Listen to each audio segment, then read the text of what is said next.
Go.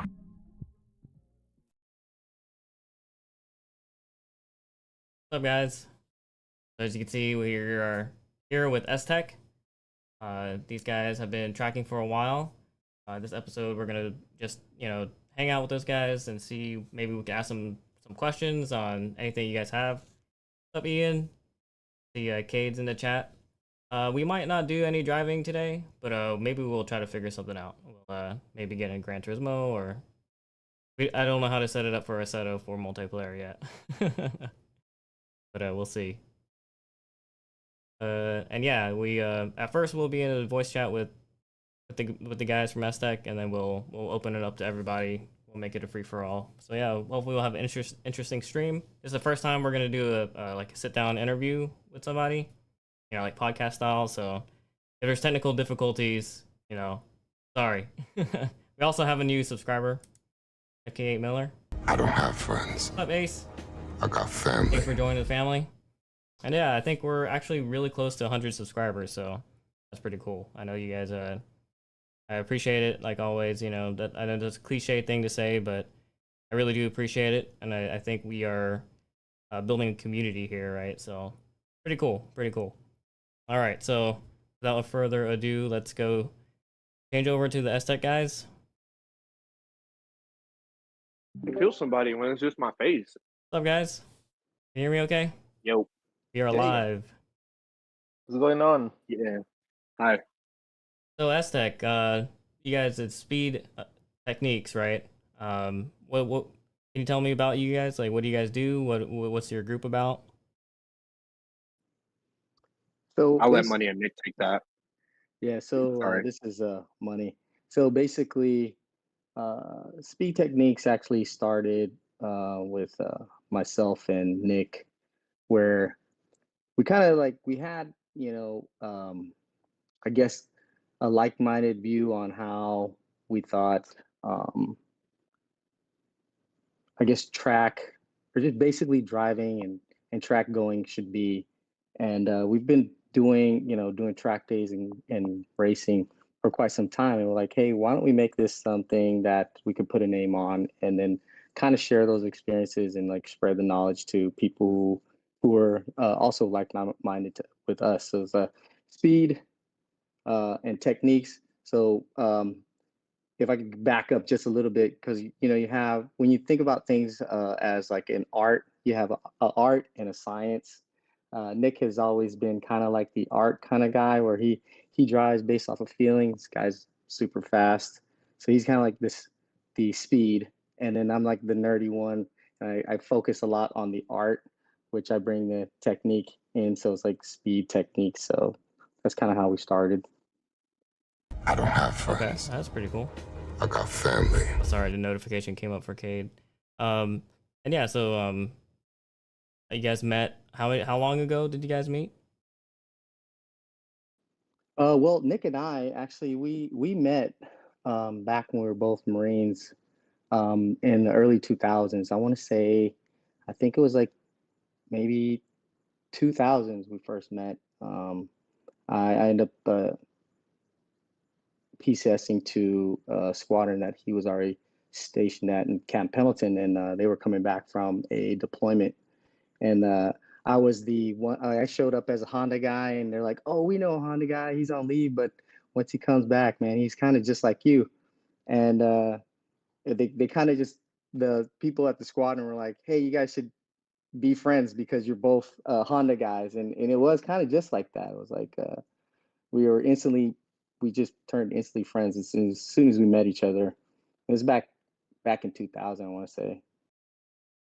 Okay, yeah, that's cool. It's always kind of nice when other people kind of know what you're into, and then, hey, I know another guy who's into this, right? And they introduce you, right? It's better than I know it's good to kind of have diversity, but it's good to be with like-minded people, like you said, right? So, and Ian says in the chat, Honda boys. Yeah. So that's a S-Tech, and I think you guys are, you definitely focus on seat time and track experience and driver mod, and I guess collectively you guys have a lot of years under your belt tracking, right? how do you think maybe someone like me who's new to it can get into something like that? Like, I guess we could talk about how you guys started as just doing it as a hobby, and you guys moved up into elevating it into something that's bigger than just a hobby, right? Yeah, no, actually that's true. It's kind of like a lifestyle for us. We kind of, you know, eat, drink, sleep this stuff. I guess to answer your question, like how, people like yourself or even people who are just thinking about starting, um, we started way back, like I said, in the early 2000s, and we've kind of done a lot of things just kind of based off of what we thought was right. We've done a lot of the whole, hey, I need to spend all this money on my car before we go to track, stuff like that. And what we found out like through the years is like you kind of just got to get out there. So if I could, one of the things that we always push is like, hey, if you're interested and you even think that you want to do it, is just to kind of just get out there. Spend the money and the time on track time versus like constantly modding your car. Because what happens is you typically you get into this wormhole of like, hey, I need to mod my car, I need to do these things, and then track time's not cheap, so you end up spending it all on your car and not any time on seat time. Yeah, I almost feel like everyone has to go through that phase, kind of, right? But I mean, like whatever we could do to kind of prevent people from not wasting their time and money, but kind of like making it a little bit more like this is you don't have to buy everything, right? Start off, experiencing it, getting seat time first, right? Oh yeah, definitely. And so we talked about you guys as an organization. I don't know if you guys want to, in order, I guess, introduce yourselves. I know you've heard the voice of Moni. He's one of the drivers, right, Moni? Want to introduce yourself? I don't have friends. I got Yeah, family. so Money, I am the half owner of Speed Techniques USA. And I'll just go around and introduce everybody. So Alan, he is our chief of media. And then Felix, he is our chief mechanic. And then Nick is also like I said, the other half of the face of S-Tech. And he and I are both drivers. Uh, Nick is currently indisposed but he'll be back with us in a bit. Okay, yeah, that's fine. I think having a team like that, definitely different elements, right? You have drivers, you have mechanics, and you definitely have a media guy, right? I guess if you want to talk about like the driver side of things and that aspect of the team, or maybe just talk about the team in general, what kind of dynamics, like for example, what's the important personality traits, that you guys like have that you think is important for you to build a team like what you have going on? Well, so I would say one of the things as being part of a team is so all of us, we're actually, we are separated by vast amounts of space. Like none of us like live in the same city. Nick lives in Texas. I'm here in Jacksonville, Florida. Felix is all the way down in Miami. And then Alan's over there in Kissimmee, right? Or is it you're in Orlando? Kind of like both, but yeah. So what we kind of need is for one, tremendous flexibility, um, and you know, communication is always key. And then again, like I mentioned before, it's like we have all this same goal, right? Is to get out there, get on the track, and then as everyone knows, to be able to work with me, you're gonna have to have a sense of humor. Yeah, for sure. That's like I think that's one of the biggest things. Like right now it's a little formal, but I bet you if we were out there at a track, we'd just be having a good time, like laughing, and everybody's just it's a community feeling, right? It's a yeah, Yeah.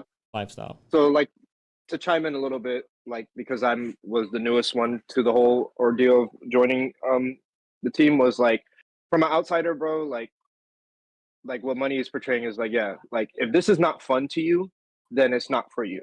That was the one main thing that he explained to everybody on the team. Like, if this is not fun, then what's the point of even doing it, you know? So in regards to that, like we've been together for a whole year together now as of this past Roebling. So it's been like a hell of a journey with these guys, and like experiencing from my end as a media guy, and as well as like I come from like a different automotive world than they did, and because I was watching as a kid. So like my background was I was watching Nick probably in my high school year about 15 years ago when he was being competitive in SCCA and all-wheel drive when he had a STI. So like further into that, we'll get into more when he jumps on like what his background is, and as well as like the history of him, like just having all his like just life in motorsports. So I thought it was just cool, like me coming along to this journey with these guys and watching along. And like when he said, like he's like, you got to understand, like my humor is not for everybody, but he has well meaning to it when he does crack a joke, or especially like he's there to give you knowledge. Like not everybody has that opportunity to sit in a paddock with like, you know, people that have been doing this for years and get that free knowledge, bro, you know, or even just like just learn, you know, be a sponge. That's what most people, and as well as what Money and Nick want people to like understand with us, is like, you know, you don't have to show up with the ego. And the same thing with like, why would you go down the rabbit hole of throwing the kitchen sink at your car when it's more about seat time? And that's the thing I've been learning from my standpoint, especially joining the team, because I'm not a driver. You know, I am a fan of being cars and motorsports. And like, you know, we all have job duties, such as Felix. Felix is the chief of mechanic. Like I pick his brain as well as Money's, because these guys have been more in depth in the engineering standpoint of these building these cars. So that's my take on this whole thing in a short sense. Yeah, and I think my first experience meeting you guys, I think you guys were just constantly walking around, like almost like meeting and greeting people, right? So saying hi, what's up to people, making them feel comfortable. I think my first encounter with you guys helped me freaking roll my fenders, right? And that's in the paddock, you know, and you guys didn't even know me back then. So pretty cool experience, you know. And I think we need more people like you guys out on the track. And I know you mentioned STI, so kind of disappointing for Ian and DJ. They're like Honda boys, right? I didn't know you started off with a STI. I'm gonna block you. I'm gonna leave the chat. Well, Nick started with a lot of Honda stuff, and then when I started watching him, like this is me probably fresh out of high school, bro. So that's how my history with Nick goes way back. I met Money recently, physically, probably as of this year. Like, and it's weird, like how we all connect through cars. Is like, you know, I know you through mutual friends, Wendell and Adam, from like what 10 years ago from car show stuff from V2 Labs. So it's like it's funny how the world and the universe works with us. Like we've all known each other, especially the Florida car scene. Like we've known of each other, but we've never met until recently of these past entailments. So I thought it was pretty cool. Like especially like when I met Adam and you guys on your end on top end, like I thought it was super cool. Like man, I was like, bro, I've been seeing your car since I was like in college, dude. You know, so Yeah, and then like world. Moni was saying, it's, you know, like sure Florida, but all over, right? You guys like are taking over the Southeast, you know. Yeah. All right. Yeah, so there's Nick. Yeah, so Ah. I mean, Nick and I, we started off as Honda boys. I mean, I've always been a Honda boy. We both had Integras. He had a GSR, and that's kind of how we started. Was like Nick's hot, like super competitive. We started tracking, and we would go out there and like obviously you're doing an open track day. It's not wheel to wheel. You're like pushing each other so much, and we always joke about how we'd get black flagged because we were, you know, quote unquote driving too aggressively. But yeah. Yeah, that's pretty. So those days, you guys were just will it always be just you two going out to different tracks? Did you stay in the same local track, or did you travel around? No, so for us, our where we cut our teeth was Streets of Willow Springs, California Speedway. Oh, well, that's Auto Club Speedway now, I believe. Oh, nice. I'm jealous. I gotta experience those Western tracks. I've only been in the Southeast, right? So maybe one day you could show me your your grounds. Yeah, definitely. So as a team, you guys have been together for a while. You know, how do you, I guess, keep it going for so long? How do you stay motivated? How do you get each other motivated? So I think, one of the things, and these guys can chime in as well, is like we stay in constant communication with each other all the time, sharing I things leave in all the October. time. So, um, whenever, so like obviously, the one thing that does keep us together is like car stuff, and but if we go a step further to like, we also do know each other personally. So even though, honestly, I met Felix at Coda. It was a super lap battle 2 years ago, I want to say. Yeah, I And remember. Yeah. yeah, and he just showed up. I think he already known Nick because Nick has been running Global Time Attack for quite some time. I want to say like 6 or 7 years, and he knew him back when he was running his White Seal 7. But I remember Felix showing up, and I didn't know who he was, but we were obviously like going through it, working on the car, and he came in with his clean shirt. I remember he had his clean shirt on. He just started working, and I'm like getting dirty. And I was like, man, I didn't even know him, but it was like instantly we were like friends. Yeah, I remember. I met actually I met Nick. I think it was 2019 at the first Super Lab battle. Like Moni said, he was driving the white CL7. So the next year he was driving the spoon car. So the third year that was the the day. So I remember I stopped by to say hi. Everybody was like working and doing his thing.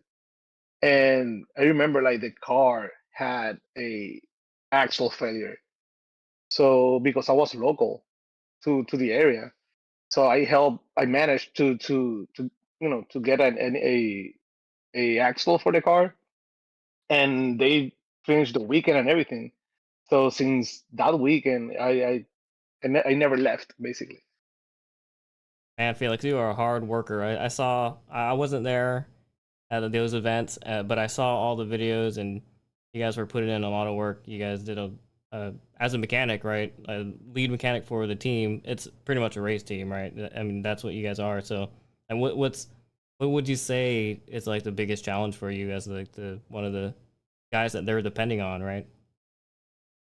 Yeah, it's challenging because like for example, last Super Lab battle, like we we go to compete and to race. We are not expecting like get failures that quick in the competition, and yeah, it's hard to just be there enjoying, being part of the team, and just in 1 second we need to work, you know, and yeah, it's stressing, but at the same time it's like it's the perfect hobby because like you are there like racing, you are helping, you are like, and you being in that environment is like a movie basically. Yeah, you guys definitely aren't doing it for, like a paycheck. This is definitely a passion thing, right? So Hmm. Yeah, it's more like a, for me like motorsport, and it's like it's more like a therapy. It's more like how we like release all the problems, how we stay away of work, of like whatever. This is our time to be us, yeah, I thought you were gonna say, for that 10 seconds or less, I'm free. Yeah. uh, yeah, that's pretty cool. And then I guess it's pretty cool your story, Felix, because you're not just a mechanic, but like you said, you also drive. So you're getting your seat time in, your experience, and do you think that plays an important role as for like the mechanic part, getting to know what it's like to be on track? It does. Like being a mechanic, you understand. It's like being a drive. A lot of people like know how to drive, but they don't know crap how to fix a vehicle. So it's very important, like knowing both, and being a mechanic. Like you are like, it's hard to explain. It's like you are there, but you're driving like everybody, but at the same time you're just like, if something happened, like you are the one like fixing your issues in the track. Yeah, that's true. And you probably have a lot of knowledge with setup too, right? You gotta, like, if the driver knows or feels a certain way about the car, you kind of can chime in and No, and actually, and when you build a car and when you're driving that car, and something happens, you know probably what was the failure. Like it's very important, like know your vehicle, and I think that's like my car, for example. Like I built my car as a daily. That was like a normal daily car, and now it's more like well, thanks to the team, to money, to everybody, like those like they teaching me like how to properly like set up the car, and I have been fixing a lot of stuff like for daily. Perfect. That's the perfect setup. But when you're racing, that's another story. Like most of the stuff, like I upgrade a lot of stuff like just because it failed. yeah, you definitely it's an eye opener, right? The difference between, like you said, a daily car that you build and a race car that you build, the higher quality Yeah. parts and all that. Yep. And not only do you And that's have, one thing I learned. oh, go ahead. No, go ahead. My bad. It's on. But So yeah, like watching from my outside point, like chiming in on Felix's thing is like, and like I said, I'm not a driver. I'm a media guy, and watching these guys a whole year, they definitely taught me because I used to work at a performance shop. So I always wondered why so many people harp on buying like expensive parts for their car and like because they saw it on YouTube or this, that, and the third. But did they go through the R&D and actually using that part in a sense of what they're driving, using their car for? So that's another thing too. Like I learned throughout the season with these guys is like I've seen so many people go through gremlins because they didn't go through like what money says. It's like you're just going down a rabbit hole because you just keep harping on throwing parts at the car instead of just getting seat time or just driving it. Like I've seen people have way more fun in a stock car at the track than they do in a fully built car. So that's where my take on that is, watching from a third party standpoint. yeah, that makes sense. And I guess a lot of what Felix was talking about and what you were bringing up, you know, not just any parts, but you want to have high quality parts, OEM parts, right? And you have to be able to fix it in not just days, but in hours, right? Something Yeah, well, happens, not you even know. that, minutes. Like who knows? It's In like minutes, and yeah, it'll cost you a competition year, bro, or a competition weekend. Like that's the thing. It's like why? Like the saying that I always was taught was like, why would you reinvent the wheel? Simple as that. You know, like why do you keep reinventing the wheel when OEM works or whatever, the first idea of whatever it is works. And then I get it, people are trying to try something new, but would you risk a competition weekend or like you trying to set your best PB because you're trying to figure it out? That's upon you. As well as like, you know, that's the risk you take. If that makes sense. Yeah, that's true. So like when you see a lot of cars at the paddock that are like, you know, the normal, and then you watch guys that have custom stuff, like that's where you risk them. Like that could cost you a weekend because a lot of the stuff is custom. And that's just from my take on that, watching from the outside in. And that's what I learned throughout the season as well with these guys. Yeah, I think as me as a DE guy, when I waste a weekend, it's kind of like, oh man, I lost money or whatever. Well, on to the next one, right? But for you guys are competing maybe in this event once a year, and you don't have another shot for another year, right? So there's a lot more on the line when it comes to, I guess, competing versus the weekend warrior, right?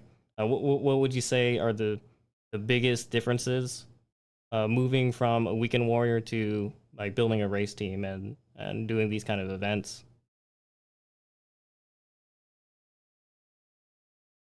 I guess it was maybe for Moni. Hold on. So is Nick there? Nick, you there?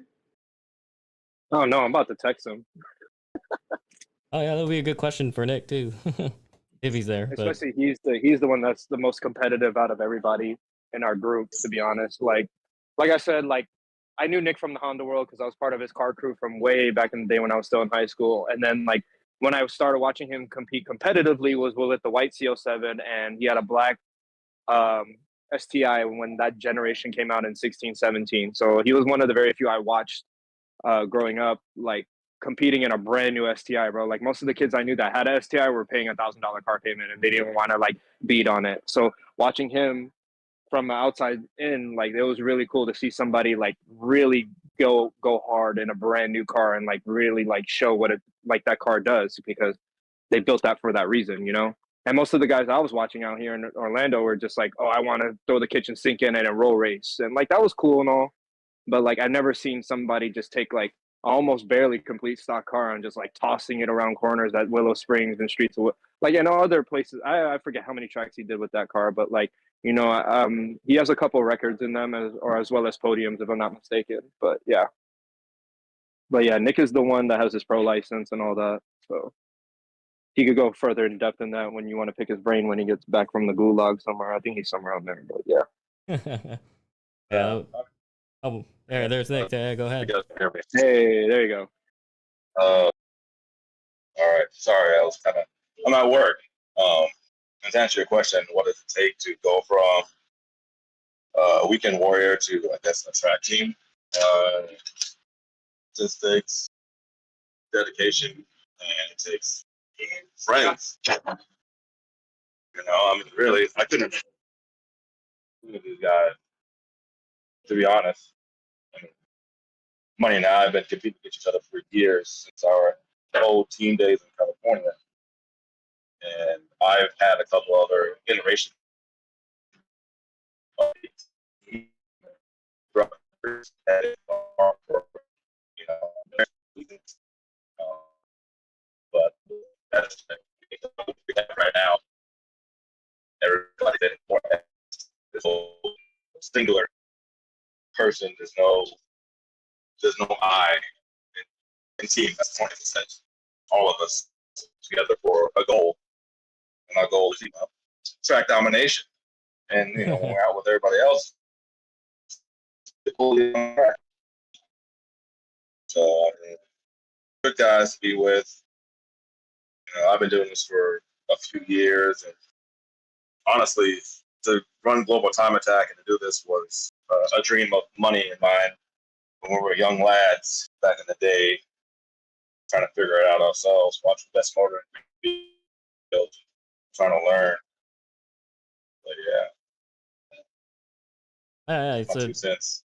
that answers the question. You were breaking up a little bit in the middle there, but I think the gist was, you know, you want to build a good team with guys you trust, and you know, it's just not an individual contributor kind of sport, right? It's everybody, you know, has to mend together and work together, right? So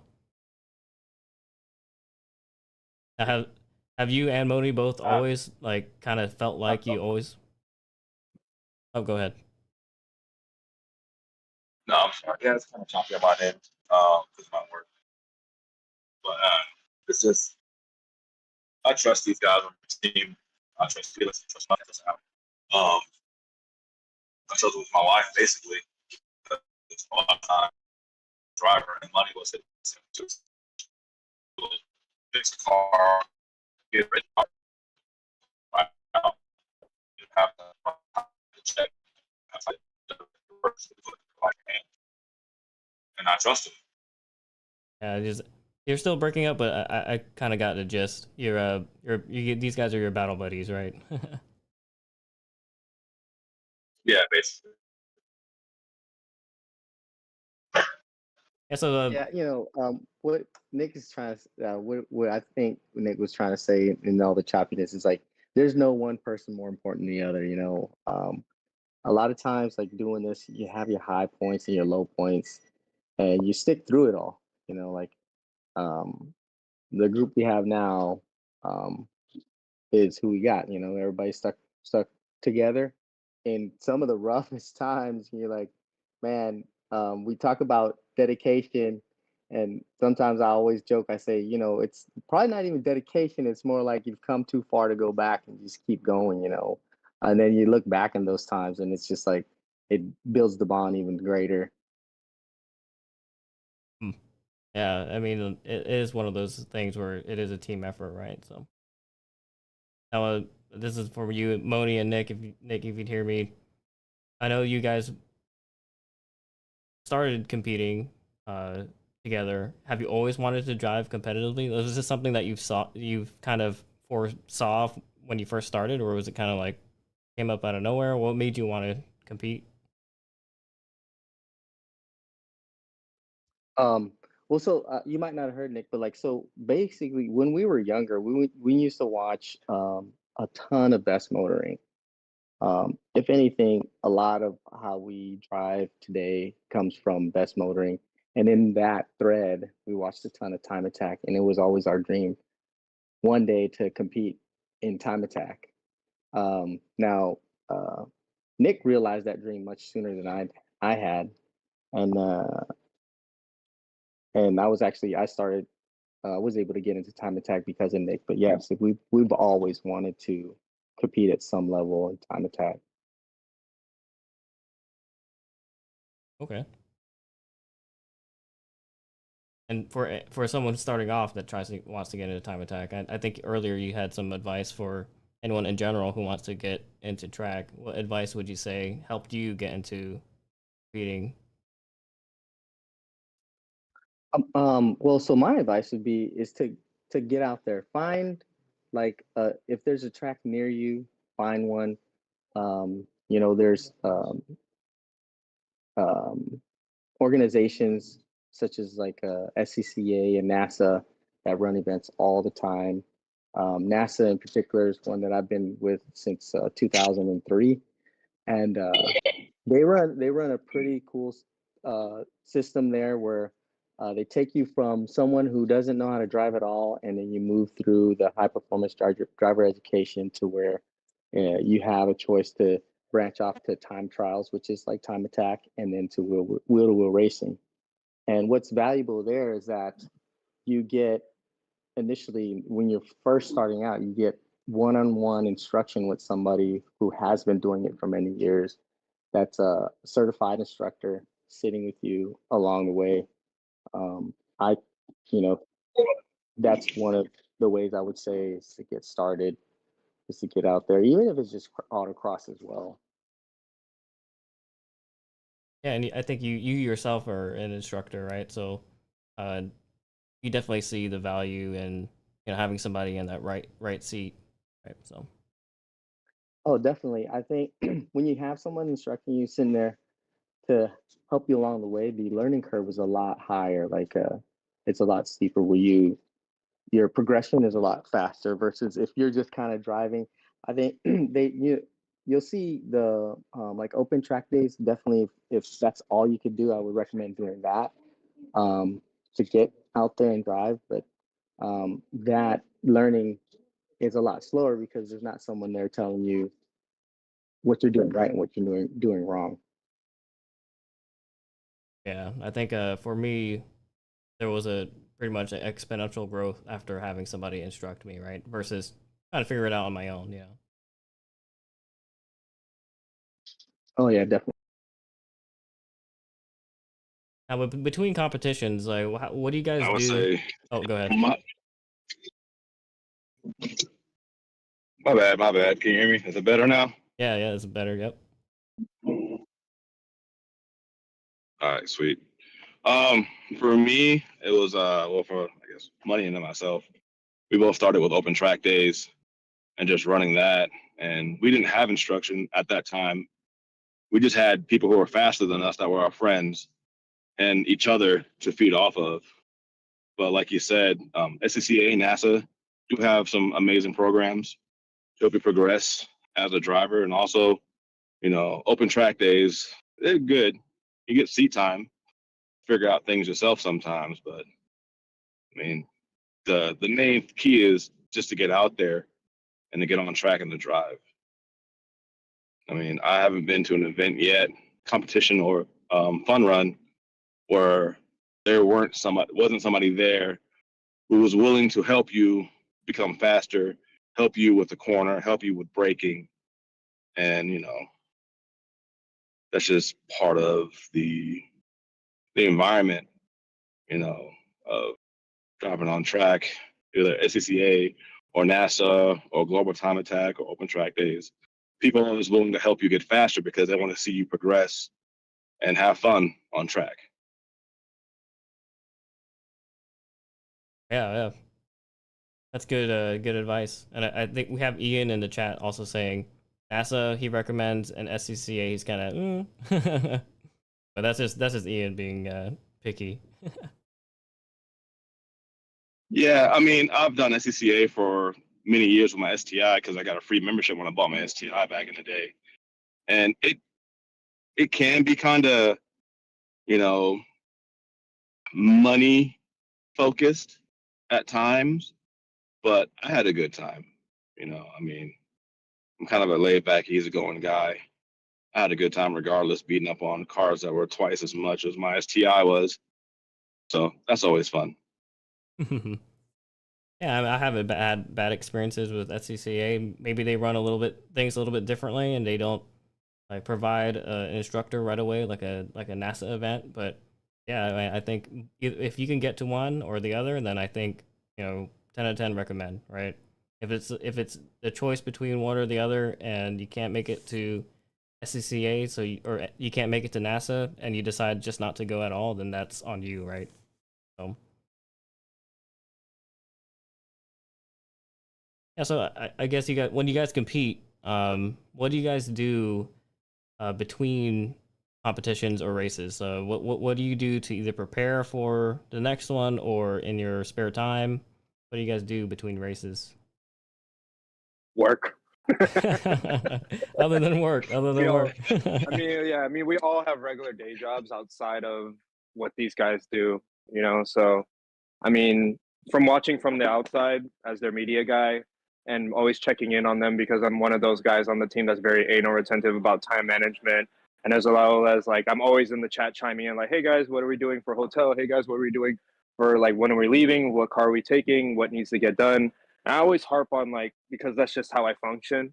And as well as that's why the reason why we all get along on making sure that we're all prepared before like any track event or even a competition event. So it's like, we always try, like the main thing with us is communication, and we're all on the same page, because if you don't have that, then you're basically just running around for weeks at a time trying to figure out, oh, what are we doing? What are we doing? What are we doing? When if you have a solid plan, then you're pretty much set for the weekend coming up, in days and coming or weeks at a time. So it's like, what Money always says, plan accordingly, execute within, timely manner, and then show up. So that's my take on that. For preparing as a On driver, this side, go ahead, go Doug. ahead, Nick. No, you go first. Go ahead. All right. Yeah. On this side, pretty sure Money's gonna say the same thing. As a driver and owning the car or whatever, it's planning out your weekend. So say we're gonna do Global Time Attack at Road Atlanta. The car has to get done. So what did we break last time? We got to fix all that. Money uses a sim. I'm old school, and plus I work a lot, so I do videos. I review my old videos. I watch faster guys' videos. I try and figure it out. Talk to Money a lot. Once the car is done, I tend to give it a shakedown. It doesn't always happen because of my work schedule. But I'll attempt to give it a shakedown, at least make sure everything is working well on it. And plan with the team, execute, show up.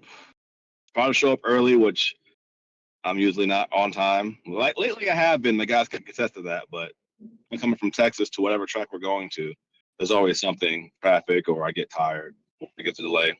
Once we get on track side, do a test day, take it easy on the car so you don't break anything, just feel it out, make slight adjustments, and then from there, you have 2 days of hitting it hard, hitting it heavy, giving it all you got. You don't go all out your first session, let you amp it up.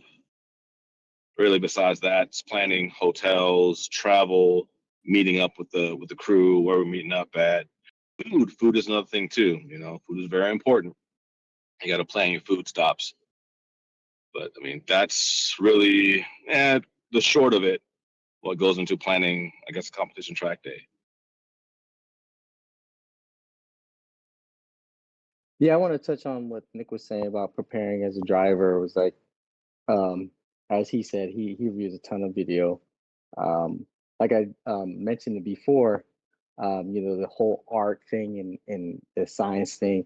Nick is all in the art. He has a strong sense of feeling in terms of driving. So he's able to tap into that his driving ability just from watching videos. He's super fast.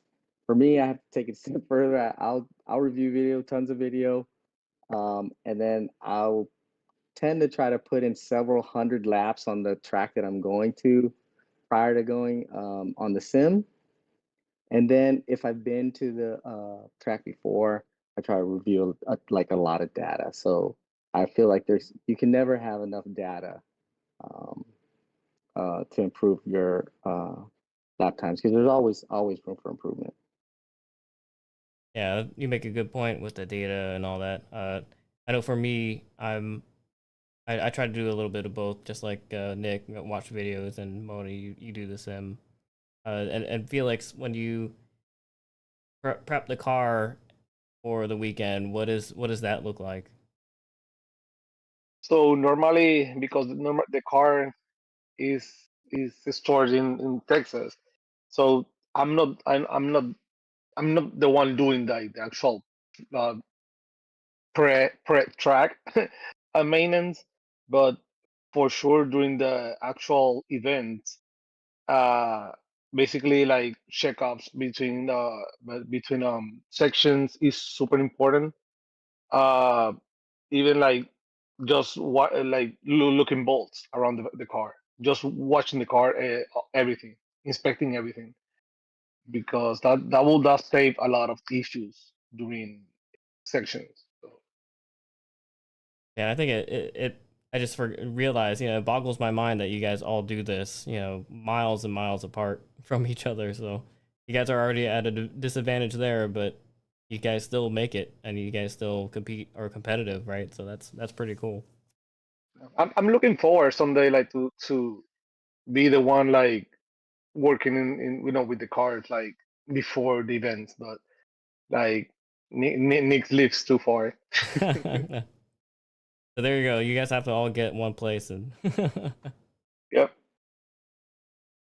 But yeah, I think that's one of the most challenging things about our team versus everybody else that literally lives in the same town, maybe at the most 2 hours apart from each other. And that's the one thing I take from these guys as like their media guy, as well as just, making sure we all fill our responsibilities as a whole. Like, just because they're drivers doesn't mean that they still need help making sure that the cars are ready, even though I'm the media guy. So like, example, short story, like Nick, he works crazy hours at a job. So he hit me up right before COTA to make sure that the Spoon car was ready up to COTA.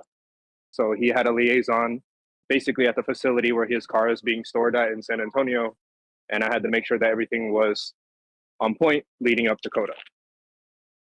So, like I said, it's very difficult. It's been a crazy year, but it's been a lot of good memories, and as well as like a lot of things that from a car enthusiast, and as well as somebody that loves motorsports, like it's a big learning curve, and as well as like nobody gets this knowledge on the field that what we're experiencing, so, and what you guys experience with us as a whole. So yeah. So the big takeaway is, if you guys can do it, and other people have no excuse, right? If you guys can do it with this much distance between you guys, and if you have your buddies in the same town, then consider it. Yeah. Maybe do a small event. I mean, right? Yeah, that, and this, like how we all have the same goal and mindset, and like Nick and Money said, if this is not fun to you, then why keep doing it? It's just like, I get it. This sport is very stressful. It's heartbreaking sometimes, but that's part of the motion of something that you truly have a passion for. You put your blood, sweat, and tears into it, and as well as like you're all into it. And sometimes you do want to give up. We've seen plenty of people in our world of motorsports give up because it is frustrating, because you put your all into it, and of course it's defeating. But that also builds you as a driver, and as well as a team, to figure out what's the next step instead of giving up. So that's the one thing I took from these guys, was like every competition time I've been there, like physically watching, was like I was in shock, because there's a lot of trials and tribulations where I've seen teams give up because it's not there.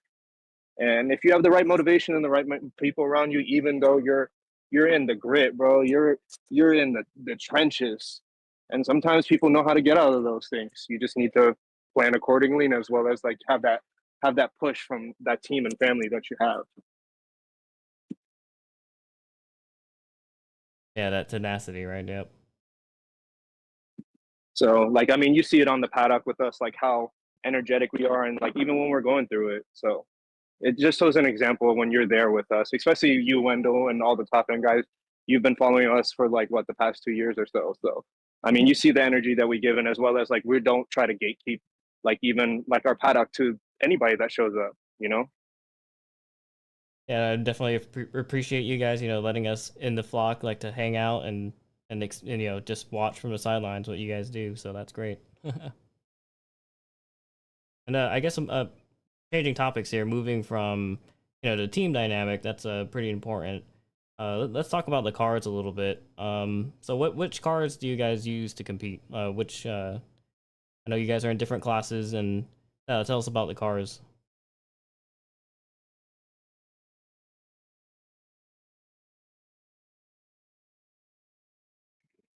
Go ahead, Nick. I guess I'll go first. All right. I own the CL7 Euro R, which is the Spoon Sports endurance car, and I've been campaigning that car for the last 4 to 5 years in Global Time Attack and doing some fun runs. And before that, I had another CL7 Euro R, a white one, that I competed in Global Time Attack with since 2018. 2017, I was driving a 2015 WRX STI. The ones Alan was talking about. Previous to that, I had a 04 STI where I competed in the Evo STI battle back in the day when they actually had that around. And we actually won. Andy Hope was driving at the time because I was not that fast. I was still learning. And previous to that, numerous Integras, few Type Rs, my GSR. Every time I get away from a Honda, I come right back. It's kind of a disease. I plan on leaving Hondas again, but we'll see. I'll probably be right back. The white CL7 is replacing the Spoon car for the upcoming future and limited class for Global Time Attack. Money and I have been talking about moving over to GLTC, so we'll be having a car getting ready for GLTC, and also we'll take the white CL7 Euro R over to Grid Life to compete there, and that's just to see other tracks, see how Grid Life as an organization runs their events. If people are familiar with Grid Life, it's more of a festival kind of vibe, which I think is kind of cool, but I want to go to their events for the tracks. Mid-Ohio, Road America, and things like that. I want to experience those tracks. Along with, I've been talking to Money about putting a car in California so we can run VTEC Challenge, VTEC Club out there with those guys.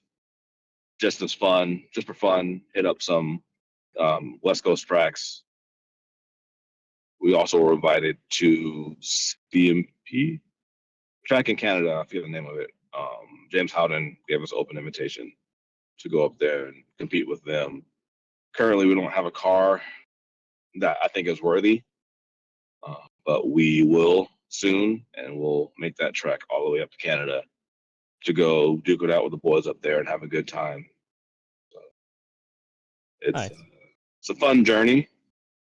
I myself have been through a lot of cars, and if I wasn't in the racing, I'd be a millionaire right now. But I love it. It's worth it. Yeah, and you mentioned the different classes that you've experienced, right? So that's pretty cool. You get to, I guess, see different aspects of it. Yeah, I started off in Global Time Attack in enthusiast class. Back when they had enthusiast front wheel drive and enthusiast rear wheel drive and enthusiast all wheel drive. I was 2017 all wheel drive champ 2018 front wheel drive and all wheel drive, 2019 front wheel drive champ in enthusiast class.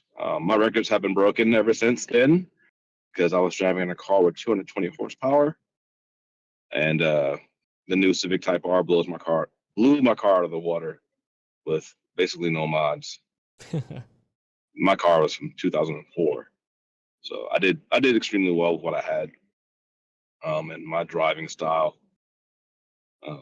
But looking forward to coming back with limited class in the white car. The Spoon car runs in Pro Comp, so the Spoon car is an actual car that was pulled off the Honda line, given to Spoon so they can build for the 24 hours up Thunder Hill. Hopefully you guys are familiar with it. If not, look it up. The CO7 has won numerous events. It won Thunder Hill a few times. Even as a B car, it placed really high. From there, it went overseas to do more endurance racing, where it still competed and won. Came back. My friend Will Dries had it, and he raced it, got bored of it, and took it off his hands. And I've been in love ever since. I helped him with side skirts on the car. And I told him, I gave him side skirts for free, and I told him, if you ever sold the car, let me know. So when the time came, I jumped on it. I'm happy. I wouldn't change anything. I think that car is one of the cars in my stable that I will never let go. Yeah, and if Alan, you can send me a picture of the Spoon car real quick in the Discord. And Nick, if you want to talk about some of the history, I mean, I know you went over it a little bit, but maybe the history of the car before. And I know you're saying you're going to keep it forever, right? So it's a beautiful car. So it is. It's a one of one. Money will probably chime in. Spoon built that car over the EP3 and the DC2 at the time. They got the weight of the car down to that less than the DC5. Had double wishbone suspension. I mean, long wheelbase. The car is easy to drive. It lets you know what it's doing. It's controllable. It's underpowered. So everybody thinks the Spoon cars make outrageous amount of power. They don't. They're just balanced and built to endure. They're built to last. The Spoon car only has about 220 horsepower. And I'm competing against cars that have 300, 400 horsepower. Just horsepower alone, we're down. But because the car was built so well and it's been maintained before I got my hands on it, and even with my hands on it, it's been maintained really well. It competes at a high level. We're not going to beat an LMGT car, but we'll beat the new Supra. We'll beat a new STI, just because of the way the car is built and balanced. And, you know, the two loose nuts behind the wheel, myself and Money.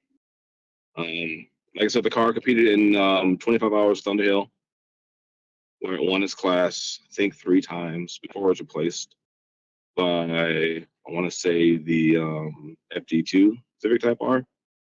And our car was a B car at that time. And those cars were run by OPEC Racing, if I'm not mistaken. From there, it did a couple of SCCA events. Then it went overseas. It got sold and went overseas. It was featured in 5th Gear, where they ran a endurance race in that.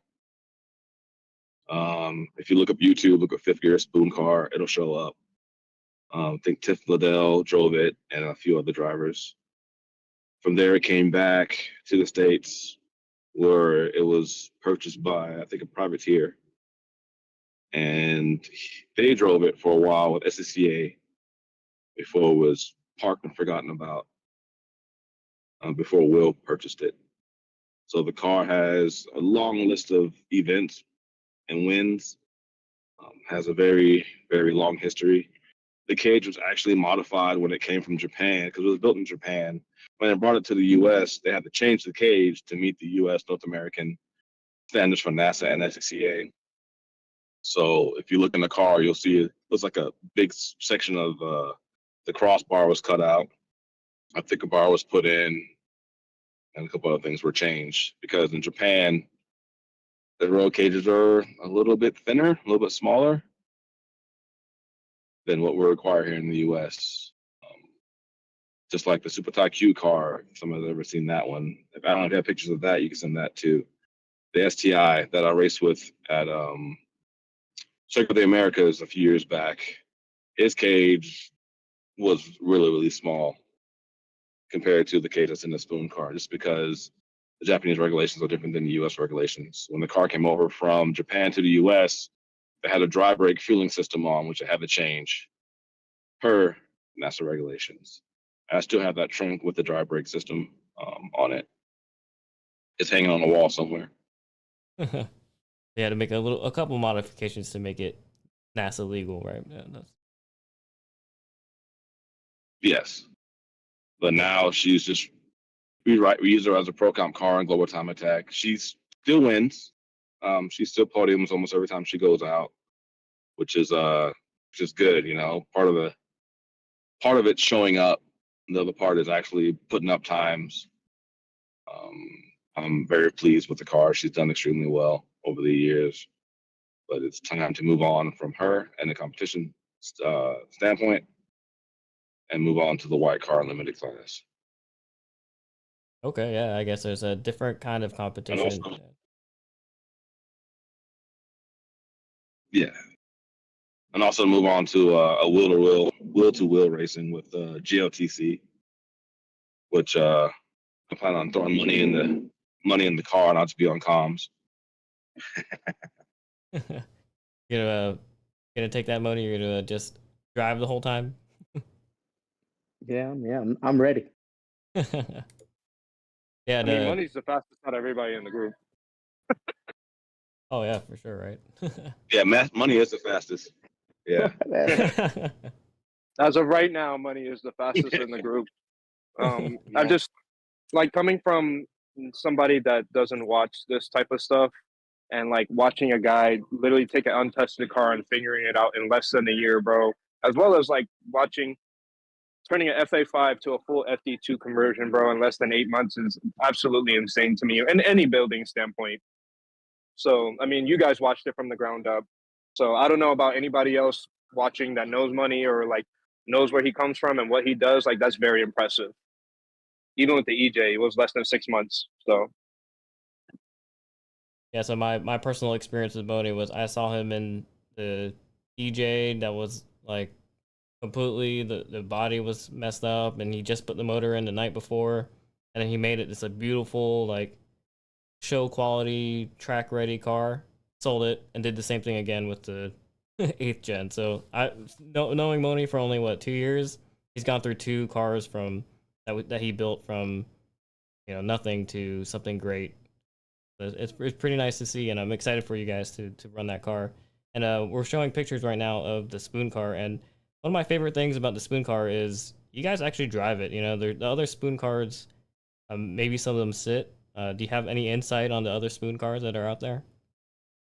Well, he's the only one that competes in North America. Yeah. That's the one thing I harp on with I know every a few day. other. I know a few other Spoon cars. There's one in Miami. Alan knows. It's the NSXR. It's supercharged now. It doesn't compete. Mm-hmm. Yeah, well, it doesn't compete. It's a show car. A friend of mine has a Spoon Sports DC2R. He plans on getting back on track. I keep telling him to sell it to me. He keeps telling me no. I'll break him one day. I have the Spoon Sports 07 Euro R. A friend of mine has one of the Honda Fits in California. He is currently restoring it. He wants to get back on track. Spoon is selling their latest Fit. You can buy it. It is street registered. It is fully caged. They did leave the AC and the stereo system in there on the front seat, so you can at least jam out and drive your Spoon prep race car on the road and on the track. But it is a Fit. K-swap it. Other than that, in the U.S., I don't know of any other Spoon cars that track on a regular basis. It's like caging the Besides beast, right? Spoon tracking instead of Spoon was tracking, they were tracking the FD2 Civic Type R, and we were actually on track at the same time together. Alan, if you have those photos, please send them. We teched together, and it was cool. The Spoon guys, would look at the car, and we actually came around at the end of the event, put the car side by side, and as we're going over their car, they're looking at our car, looking at how old and archaic it is compared to their new car. That was I think that was the FK8 that they ran in Thunder 25 hours Thunder Hill. That was the car that was next to us. Also was on track with the Spoon car at the same time. Yeah. When they had the FD2, I had the Spoon car, and those two cars were on track one time. But I was a nobody. Still am a nobody. So I didn't have the the stomach to go up to them with my car and to put the two cars up. I wish I did. That was a missed opportunity. Also did get the drive with the Spoon Sports S2000 when they had hit that Global Time Attack Button Willow, which watching that car go on the track and being in the Spoon car also was amazing.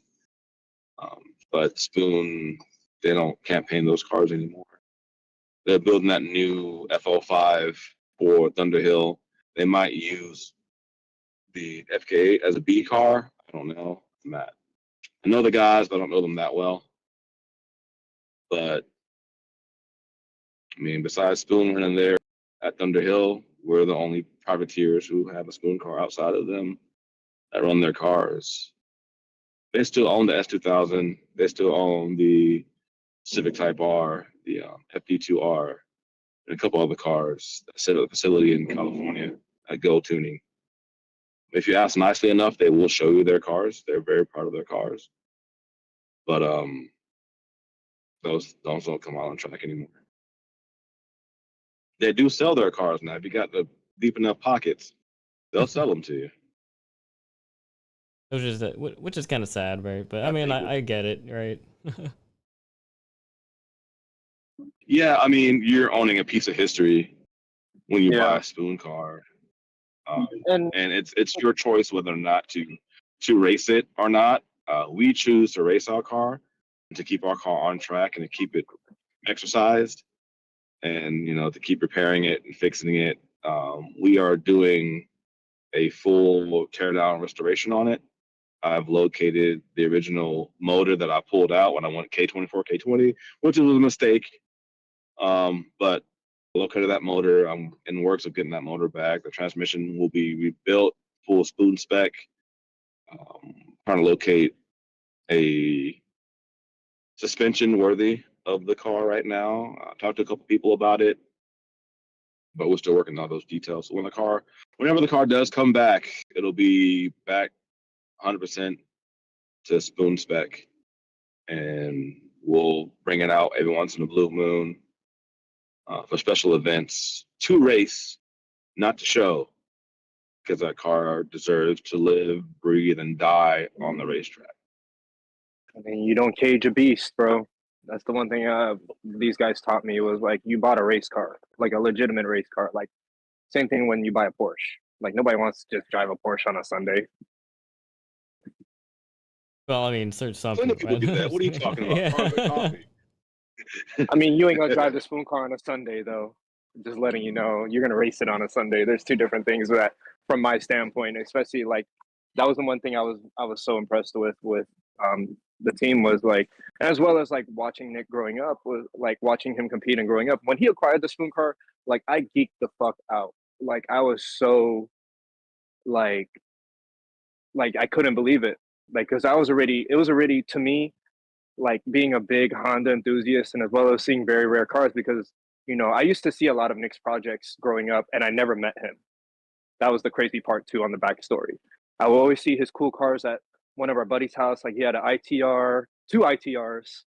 And then as soon as he acquired the white car, I remember it coming off the container and then, watching him do VIR with that car, or was it Road America? I can't remember which of those events, but it was very nostalgic to me to watch like a piece of history. It was VR. Yeah, it was VR. And then you did Road America 2 as for ITR Expo, I remember.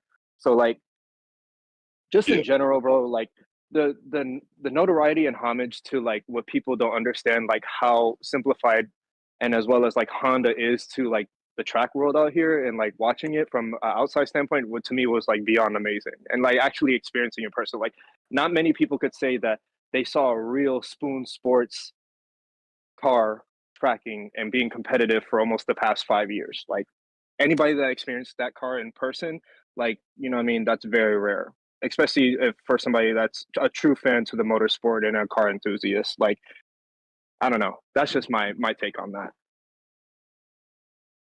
Yeah, I totally agree. It's like a treat, right? And then I think the people who do come out to these events and see it, I'm for sure, if I was in the audience, I would appreciate, hey, this guy, he's not just compete out here to compete. He's sharing his like this piece of history that he has, right? So right now there's a picture of you, Nick, up holding your first place from Global Time Attack this past summer. So if anyone doesn't know who you are, now they see a giant picture of you. Oh, great. You put a big picture of a gorilla on the screen. I appreciate that. But no, we'll bring the Spoon Sports car out. It'll have a passenger seat in it, so we can give rides, events that we go to, because it won't compete. I just don't want to compete it anymore. Like, we'll bring it out on track. If money begs me, I might take it to an event to compete with. We might do a GLTC, but I love it. I love the car, and I want to share it with people. So when we bring it back out, it'll be to share it. So if people come out and see the Spoon car, come up to us, talk to us. You can sit in it. You can take pictures with it. If you're lucky enough, we'll let you put it on the trailer, take it off the trailer. It's just want to share the car now. Yeah, that's great. There's no purpose of keeping her in a garage and nobody can see her. Yeah.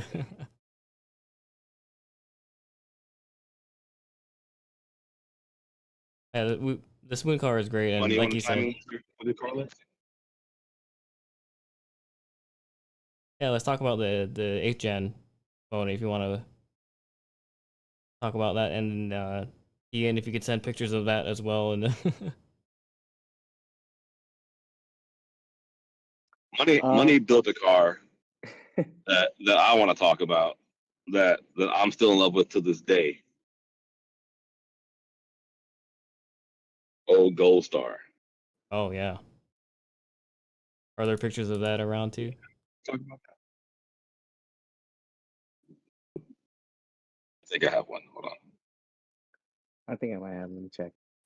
Yeah, I have one somewhere in the archives of like our chat, because we have so much media sharing. Because like when I came along to the team, like it was just crazy. Like, I only watched from afar for so many years, and like for them to give me like undisclosed archive Honda stuff, like that was like I was geeking the hell out. And though like it was super cool. Like, like I tell anybody that comes along to these events, you don't get to experience like just what they bring to the table, in a sense of like how, like, I think it's funny, bro. Like every time we go to these events, these guys just see pretty cars, and then as soon as it gets on track, like they're dumbfounded, like how is this possible? And then they come up to the paddock, they talk to these guys, and then it's like it's almost damn near stop. And it goes back to like the mission statement that me as a media and marketer for these guys and chief of media is teach people that you don't need much to track. The essence of what these guys are teaching is like, is like you don't need to throw the kitchen sink. You don't need a race car. You can always bring like you see it from this past weekend at Roebling, bro. Like these guys are taking almost a completely stock Type R and having a ball with it, and giving it a shakedown with Popeye's car. So it's just like, and even to Money, you heard it himself. Like it was so nostalgic for him to be driving a Type R again. So.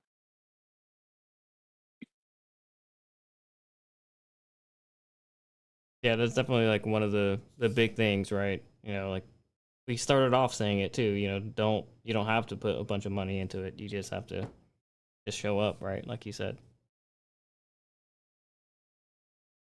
And I think right now there's pictures of the 8th gen. man, I kind of wish I still had a. Oh, here's the Integra. I see it now. You want to talk about the Integra first, real quick, Tony? Yeah, sure. So the Integra was the first car I've ever owned. I bought it brand new back in 1998, and it's kind of the car that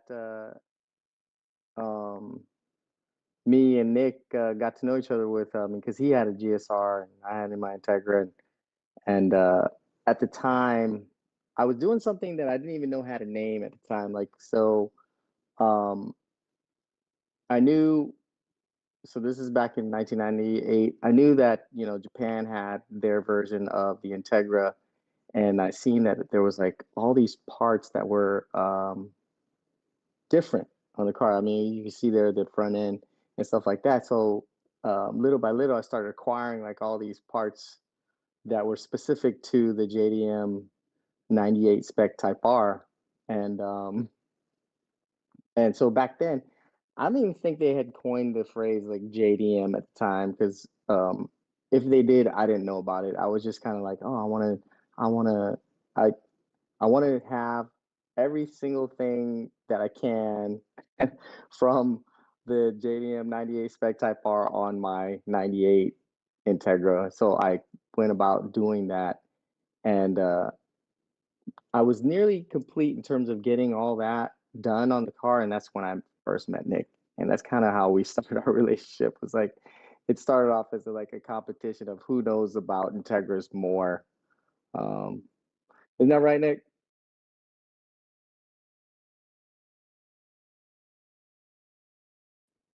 I don't know if he's still there, but yeah. So He's Yeah, there. He's I'm, just sending I'm me still here. My pictures. bad. He's sending me pictures of all the stuff, of all the OG cars. So I think it's just funny. Like I said, like seeing these cars is super nostalgic to me. Like so I'm that so that picture you have up there is the Integra, obviously at I think that's Road Atlanta there, and then the other one is of it at VIR.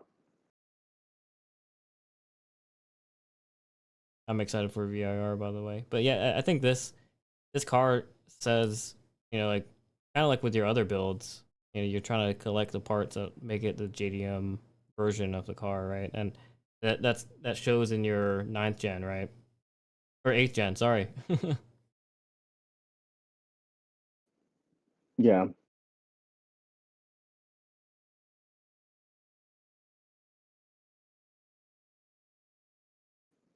Yeah, so those pictures are pretty old. 2003, I think, is one of them. The other one is like 2005. Yeah, definitely a beautiful car. But I can't believe in 98 the front end conversion and all that, I don't think I saw front end conversion until like mid 2000s, for me at least, right? Like I was still kind of just into the show part of cars, and I don't think I saw front end conversion like especially this good until the 2000s, and you've had it since early 2000s, so pretty cool story about that. And you tracked it, right? So this is the car that started it. Oh yeah, I tracked it a Yeah, lot. that car. Yeah, that car. When we met, that car for me was like, oh wow. All right, cool. Well, how much knowledge do you have about JDM? And we won't go back and forth about it. But I always looked up to that car when I was building my GSR. I got to drive it. It was amazing. Would you ever do another build like this? I almost did, but no, I'm not gonna do that again. I would.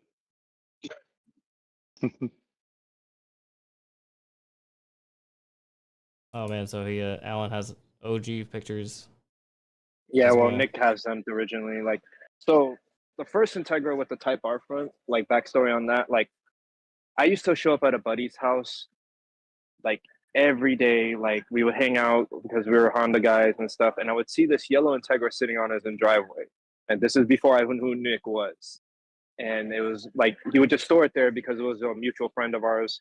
And like they were working on it, and Nick had so many cars at that time. And I thought it was just crazy because like I was like, man, I'd never seen a real deal Phoenix yellow, a US DM, because the Type R front is a US one. And then he had the JDM front, which is even more rare to me at that time. What was it, early mid 2000s? I mean, I don't even know, because there were so many times I would see that stuff. But yeah, super cool to see that car. And then the white CL7 was another one. Like, there's just so many that I could go on with, like watching Nick and all his projects. So very nostalgic to see those cars. Especially like at that time, I was only 16, 17 when I saw that car. I'm 32 now, so kind of see the history on that.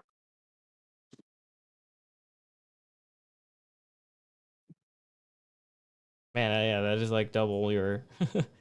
Yeah, you see what I'm saying? So like, yeah. a lot of these projects have been going for a while. And me being a fan from afar too. So super cool that I'm their media guy now and seeing it up close and personal,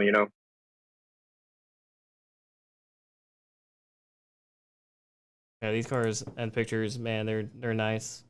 And if anyone wants to see the rest of them, they're all in the Discord. So if you want to revisit or look at the pictures, yeah. So that's the cars. Let's talk about a different aspect of the team, and that's the business side of it.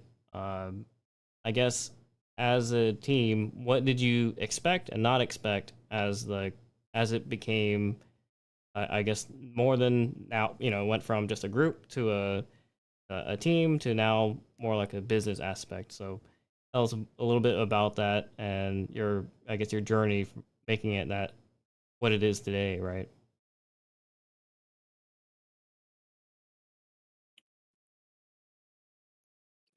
I'll let Nick talk about that. Well, I gotta talk about it. Well, I gotta talk about it. You talk about it. You're the master. You're the mastermind.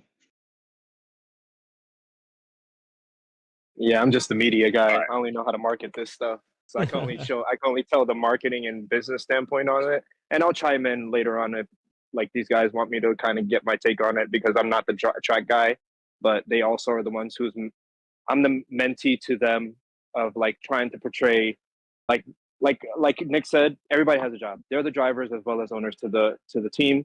My job is to visually entice people to understand what they do best and as well as what their mission statement is. So it goes back to Nick and Money of like trying to explain what they stand for, especially them being, motorsport athletes and as well as being business owners to this. So I'll let Nick take that away. Thanks.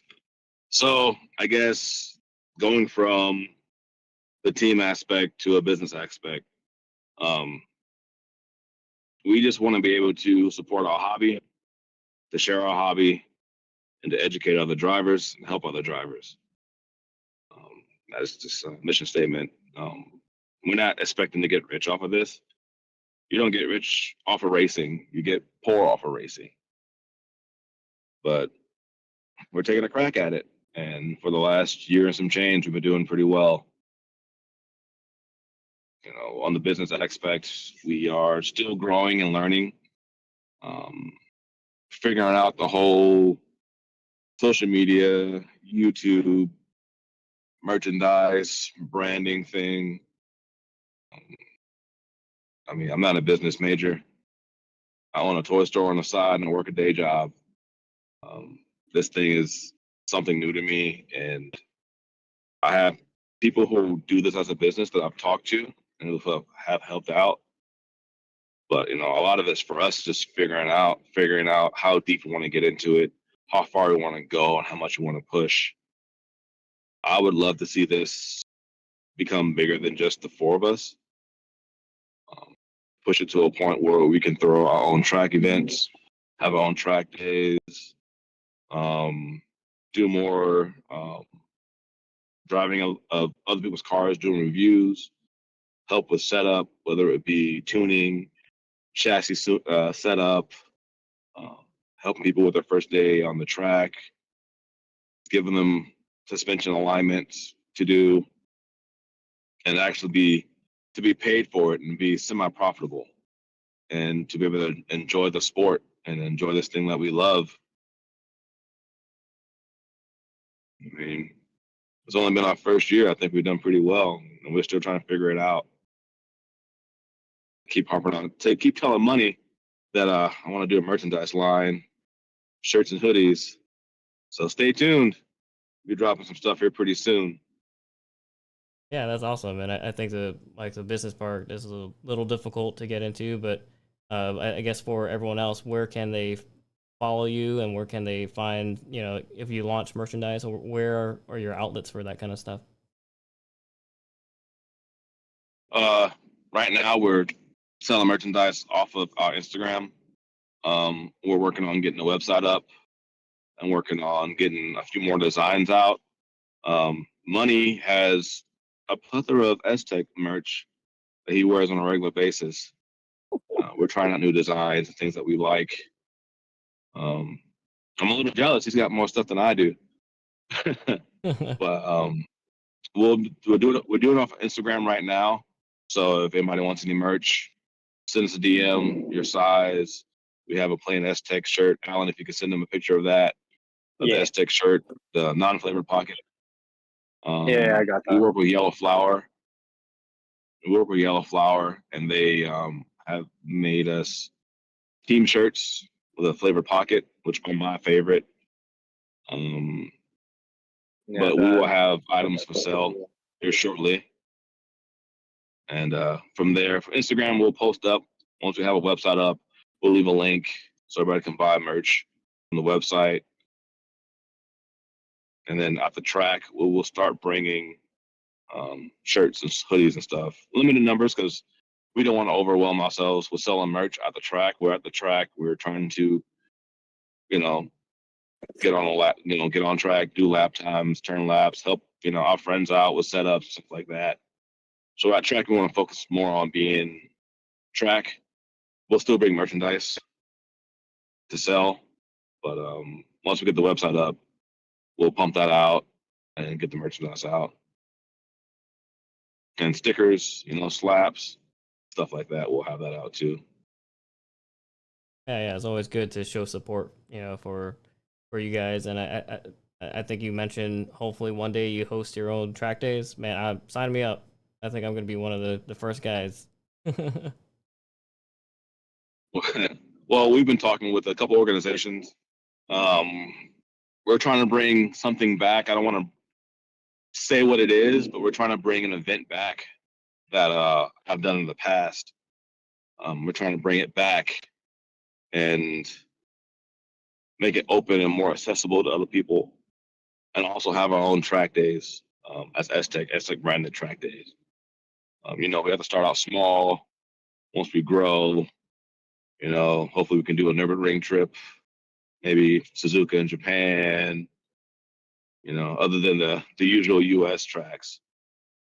But I think the problem is, for a lot of people, is the travel. So we just want to make it accessible to people that we're around and be open for everybody around us to do. So once we figure that out, we'll have our first track day. Hopefully we'll have it next year. Have our first track day, and we'll just grow from there. Because there's tracks that we want to go to as a team. So why not rent the track out and invite our friends to come track with us? Obviously you got to pay, but if we have our own event, it'll just be a lot of fun, because you'll always be tracking with your friends instead of some random person. Or maybe randos will show up. That'd be even better. Yeah, I always get a lot of questions on people, they want to do an event or do a track and they can't find one. Well, go ahead and follow Aztec on Instagram, and once they set up, these track days, then definitely announce them. So that's a good way to get on track, right? So go ahead and follow the guys on Instagram. I tag him in almost every post, so Yeah, it's a S We also have a underscore YouTube channel that would underscore USA. Yeah, show it on screen. we also have a YouTube channel that we're developing.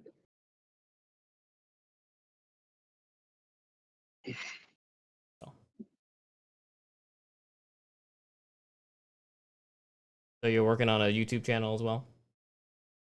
Yeah, I'm not as professional we as have you a- guys, but I'm trying my best as my end on the media side, just because these guys have so much seat time and as well as like, man, like I'm gonna be straight transparent. I'm one of the very few media guys that don't sugarcoat like how I use things. So these guys taught me it's not about the arrow and bow that you're shooting, it's about the Indian that's holding it. So like I work with a lot of old equipment, so I'm still like trying to figure out how to, make gold out of, what I have. So I try my best. I know the YouTube's not been up to date. I know everybody's been waiting to see more track stuff throughout the whole season because I've been posting consistently on Instagram. It's just it's not easy. I don't know how you guys do it with these YouTube stuff and these YouTube famous people, bro.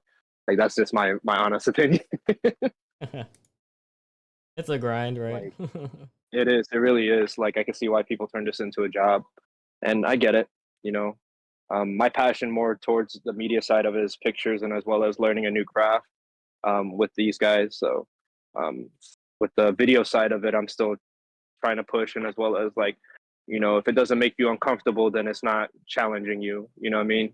So that's one thing I always try to put in my head is like, everything is a learning process with these guys, and I've never complained about it.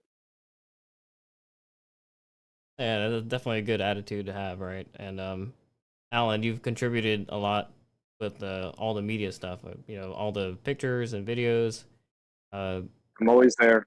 I think it's just super cool to like, when you guys come to the paddock, like you would want to see your car on track. You want to have dope photos. You want to see how pretty it looks. You know what I mean? And like, how defeating it is that you shown up and you spent a lot of money at a track weekend and then, you know what I mean? You get nothing. You get no media because you can't take pictures of yourself. The only thing you guys get is GoPro stuff because you have that control in your car. But what about outside, So one thing that these guys taught me was like, show love to these guys that show love to us. And, it always return back. And, as well as like, it's a tangible memory for you guys to have. Like, yo, I was there, I was there tracking with these guys. I have photos of my car and like, that was my fastest PB and this guy caught it, And that's the one thing in the essence of like what I try to portray with the team, as well as that's my job. And, somebody being a creative into this and, somebody passionate into the automotive world, like I would never want to gatekeep somebody from like being at an event and like they ask me like, hey man, can you get photos of my car? Yeah, of course. You know what I mean? Like it's my job. I get paid to do this for my company. So why not? It's the most funnest thing ever to like get paid to do what you love. So that's definitely one thing I could never like. I'm still like I always tell Nick and Money every day, like I still try to soak in this season. Like it's been so unreal and like it's came like literally 150% duty cycle at all times. Like it's been wild. Yeah, and if people run into you, Alan, and they need pictures, how can they support you? I guess maybe Just on the contact you. STech page. Yeah, I'm always on. I run this STech page, and then you'll see my personal on there too, like on the side. So, it's I'm not one of those guys that would like leave you on red. It is very difficult when you have a lot of like followers and stuff, but I always try to keep up with people. I mean, you out of all people understand Wendo. Like it's hard to keep up with even like 10 of your friends on a daily basis. So it's just like you imagine thousands of followers just asking you questions and like just trying to get to know you. And it's one of those times where you meet new people through social media, and that's how I honestly met most of you guys outside of S Tech. Was I knew of you guys on social media and your cars, and then universe kind of worked its way out when we started tracking together. So super cool experience overall. You guys heard it yourself. Go ahead and flood Alan with DMs and at the Tech Instagram. Oh my God. But yeah, other than that, what I mean, like from the marketing standpoint, as well as like, for anybody that wants to come out, like we would never like close off the paddock to you guys. Like Money always says, the more the merrier. If you're not about any drama and you're just there to have fun, then come out, you know what I mean? Or learn a new experience. You don't have to bring a car. I even tell my own personal friends that like are all show car guys, like they've never seen this up in front, and like them watching on my social media, they're always telling me like, oh, I wish I could go. Like, bro, just show up. Like, you guys go to car shows all the time. What's the difference with this one? I was like, with this one, you even see prettier cars on track and they perform. So like you get the best of both worlds. Like, I always explain that to people. So Yeah, people want to get, you know, rolling shots or moving shots, perfect time at the track, right? yeah, and as well as like you get your feet wet. That's the one thing you get a up and close experience, and you know, like a lot of these guys that you meet, especially what Money and Nick mentioned was NASA events. All these people are very friendly. You have a question, they will never stop to. They will never like gatekeep. You know, they want people to learn. They want people to get faster. So that's just my take on the whole thing. But yeah. Yeah, nice. I've seen Ian post a picture. But yeah, follow the pages. You guys want to get faster, Nick and Money are the instructors at NASA. I mean, you guys already see it from the top end side. Guys always pick their brains, and as well as like want feedback on your car. So like, I mean, the whole past weekend, both of these guys drove the piss out of both of your cars. So it was super cool to like, you know, see how they feel in like newer cars, because they're such old school gentlemen and like cowboys to driving old school cars. So I thought it was really cool to see like their reaction to be driving newer Hondas and like seeing how it feels. And it was like, it was really dope. Yeah, it makes me want to get a FK8. Do it. No, Felix, no, stop. Felix even thought about it, getting rid of his 4-door. A 4-door hatch, so. right? Come on. No. I sometimes I regret like getting, you know, like selling my FKA, but the white car is better. Yeah, I love it. Back to with the whole company deal and like S-Tech, like the next event that we're running, hopefully, depending how things pan out. But so far, that's what I'm understanding on our schedule is BIR coming up. That's a NASA NE event, if I'm not mistaken. If I'm wrong, please correct me, Wendell and Money. No, I think it's a next big one. It's a NASA event. Yeah, I don't know if it's a NASA NE or it's just a NASA overall event, because, you know, I know they have different subsidiary sections for like their associations. I believe it's Mid-Atlantic. Okay, yeah. So I've only seen pictures from 5 years ago of that place. So, I mean, if we are going, you know, I'm excited to see everybody get seat time and as well as like experience another racetrack. So if you guys are, anybody in the Discord wants to go at the BIR, I mean, sign up's still open. Or if you just want to experience it, it'll be out there. And then we're still set on Road Atlanta for Santa's Toy Run. That's another one. So yeah, so there are plenty of events to, you know, see us out there, see you guys out there, S-Tech, and if you want to drive the spoon car. No, I'm just kidding. But yeah, that's funny. Well, there's a couple user Everything questions. has a price. Oh yeah, that's true. That's It the does come with a business part price. of it, right? It does come with a price. Happy 6 figures. If you could afford it, right? So on the flip side of that, though, like if you want to see what your car's capable of, or at least see it in action, you know, we're more than willing to drive a car, take you for a ride in it as well. Yeah. And these guys, you know, you guys aren't just Yes. track guys. You guys are instructors too. So you have the knowledge and ability to convey, you know, what they can work on and what, you know, the ability of the car and all that. So As well as the driver's etiquette. These guys are just not no randos that you see on YouTube just taking your car, and then if they crash it, they send you on your way and say have fun. So there's professionalism added onto this, the whole ordeal. yeah, for sure, that's important. So there's actually a couple user questions that we're gonna ask real quick. DP MK7 asks, how do you be consistent?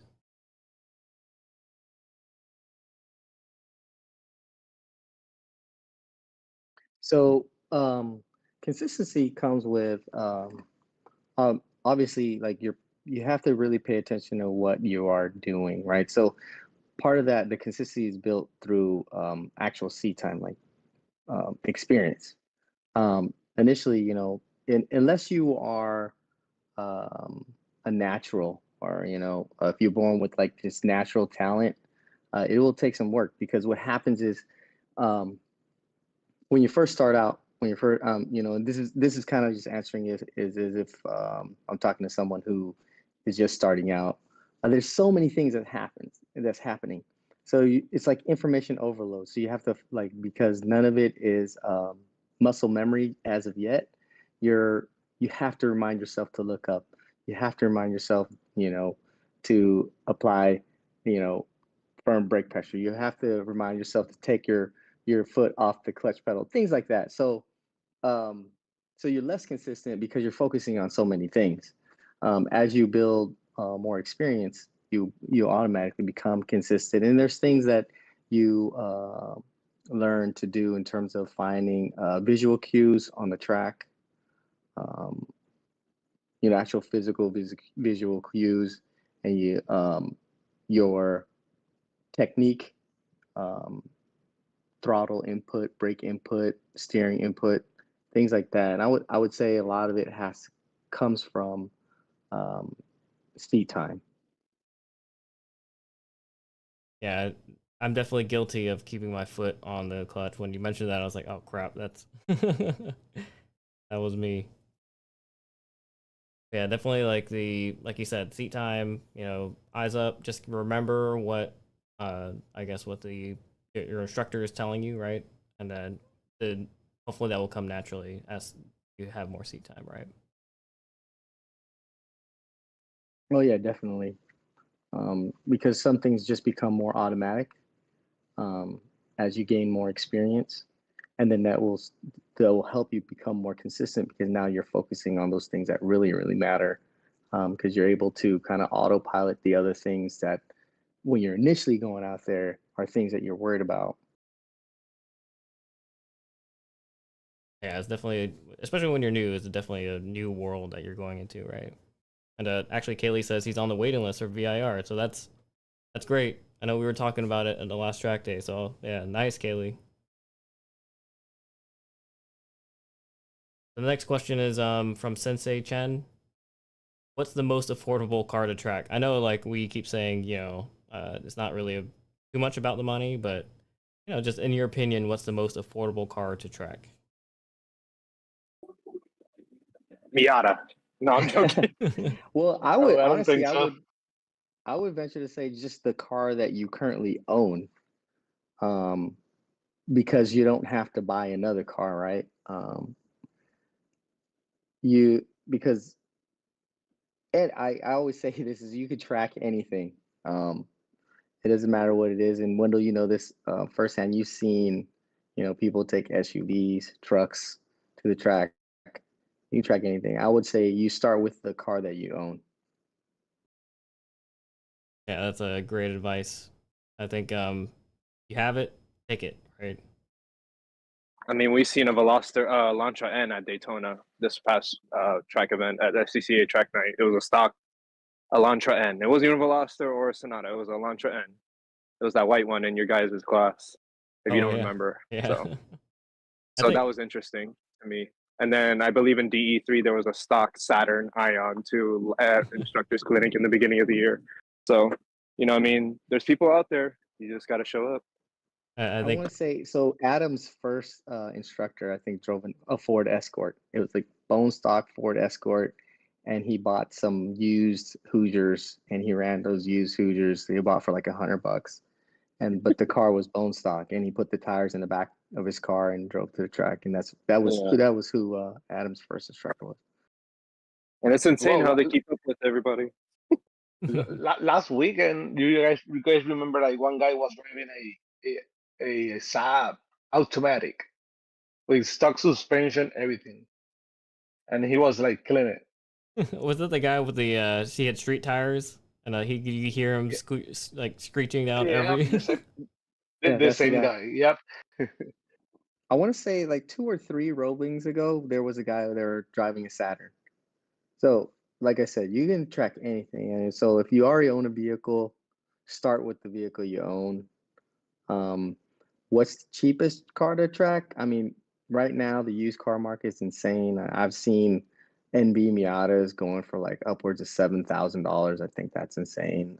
Honda Fits are crazy. Like a 2008 Honda Fit for like 7 grand. I don't think there's a cheap car to be had in the used car market like today. So I think if you already own a car, just track the car you have. Yeah, that's good advice. And Cade actually mentioned the Honda Fit, and I've been looking for one. And you're right, the market for fits have gone up. You know, you still have a little bit of aftermarket stuff you have to do because it's not a sports car, so it's not as reliable. So you have to do some of the reliability stuff. But yeah, like you said, just still try to bring it out if you have it, right? Yeah, those are good answers. So the next question, DJ asked, the hardest skill you had to learn to advance your driving ability.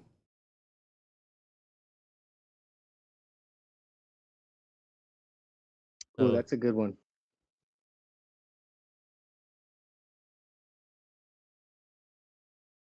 Yeah, so like of the skills that you've picked up over time, which one would you say had maybe like the biggest step change or completely unlocked like a new, I guess, level in your driving skills? I would so it's a close between two, but I think I was gonna say trail braking, but that was something that I kind of picked up over the years and it became like an automatic thing, trail brake. But I would say left foot braking was probably the hardest thing for me to learn. I'm still struggling with that, so it's hard. I think even in the sim, I screw it up, right? It's like Yeah, and I'll say the reason why I say left foot braking because like if you didn't learn it, so it's funny. Let me rewind a little bit. So when you're younger and you're learning to drive as a teenager, if you drove with both feet and your friends knew they would make fun of you. At least when I was young. However, come to find out, it would have probably been a good skill to develop when you're young to drive and use the brake with your left foot, because as you grow up and if you have a manual car, you're always used to pressing the clutch as hard as you can with that foot, and that muscle memory becomes like your left foot becomes kind of like dead in terms of feel, and it's way behind in terms of development compared to your right foot. So I would say that would probably be. yeah, it's like try writing something with your left hand. You've been writing your whole life. Try writing it with your offhand, right? It's like Yeah. very awkward feeling, and to have that kind of control where you're going from 100% brake to maybe 50 and then 60, like those small adjustments, I definitely wouldn't be able to do it with my off foot, right? It's hard with my right foot.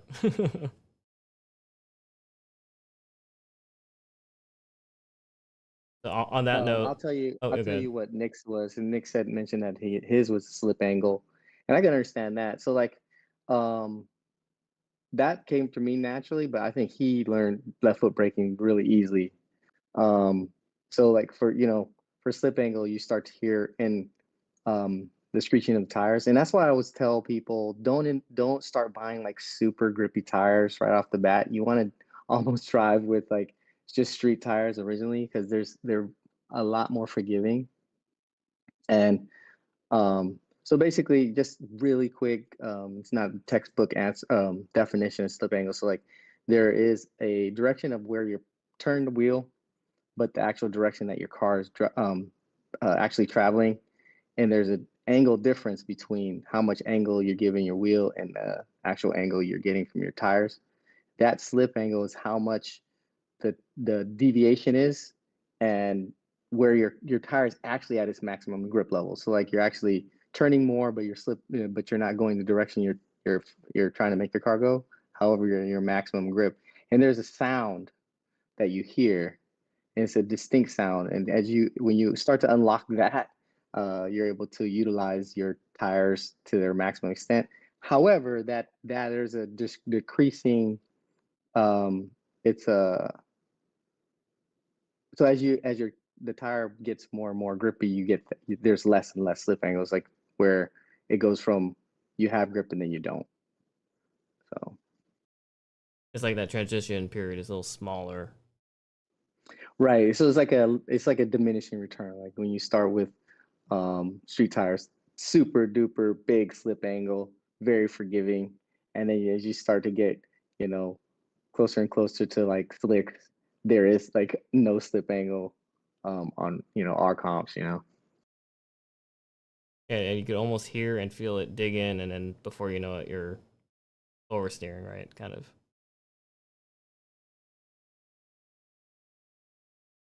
Yeah, that's a good one for Nick. I mean, I still have to work on both, obviously, right? So, so the next question is actually from DJ again. What was the hardest habit you had to break?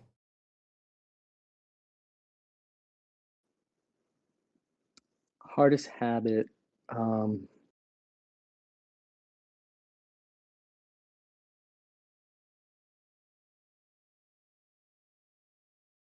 Well, for me, it was like leaving my hand in the shifter, just like grabbing the steering wheel with one hand. I think that was my. So you get feel like did you come from like the drag racing world or bigger No, just brother? like I don't know. Yeah, I don't know why. It just happened. No, right now I really kind of fix it, so yeah, it's working. Yeah. I mean, I know like early on I would forget that too. You know, like 9 and 3, right? And sometimes I'm just like I'm on the street and I put my hand down on the shifter a little too early, or you know, like you said, leaving it down there. That was a pretty annoying Yeah. habit I had, right? so so that DJ, that's a good question because like it's something that you have to actually, you know, reflect on yourself and be vulnerable to it because you know it's a defect and you have to work on it. So for me, typically a lot of all the cars I don't have bucket seats, and I'm always in like, you know, the stock seat, even the car I drive now. So I have a tendency, I'm always having to brace myself with the brake, with the dead pedal. However, because of that, I have a tendency to like lean my head. That's in my opinion, is one of it's a terrible habit to have. You want to keep your head straight and level with the car. And so now that I've mentioned it, every time you see my pictures, you're gonna see I have my head slightly tilted, but I constantly work on it. However, when I'm in a car that has a bucket seat, I don't do it. But in a car that doesn't have a bucket seat, you can still stop yourself from leaning your head, and that's kind of that's my thing. I'm actually still working on. So I have to make a conscious effort to not do it. Hopefully, one day I'll subconsciously be competent enough to not do that when I'm in a car that doesn't have a bucket seat. Yeah, this is a tough one. I don't notice that. I mean, you know, I'm not at your level yet where I need to be paying attention to that, but it's something that I need to work on as well, right? I think for me, I know I'm not one of the pros like these guys, but I think for me, the hardest habit to break for me was my hands were slow, right? So, I think playing a lot of video games, you kind of when you go off, you don't correct fast enough. You're kind of like, oh, okay, let me just try to get back on track, and I think that led me to many of the issues I've had early on, like the spin outs and hitting the trees. Like you guys are always wondering, how am I someone like how did I drive all the way out there, right? And it's because I'm kind of just when I go off, I don't know, for some reason I'm slow to react. I don't know. It just feels like that's something I need to work on, right? And I did the Porsche experience, and they have the kick plate, and I kind of struggled there. So that's something I need to work on, where you know your reaction time. And James was agreeing with you in the chat. He says he has the head tilt problem as well. So yeah, that's another habit that needs to be. That's like kind of common, more common than people think. All right, and then the last question. This one's from Steezy Logan. Oversteer versus understeer. If you are stuck with too much of one forever, which one would you choose?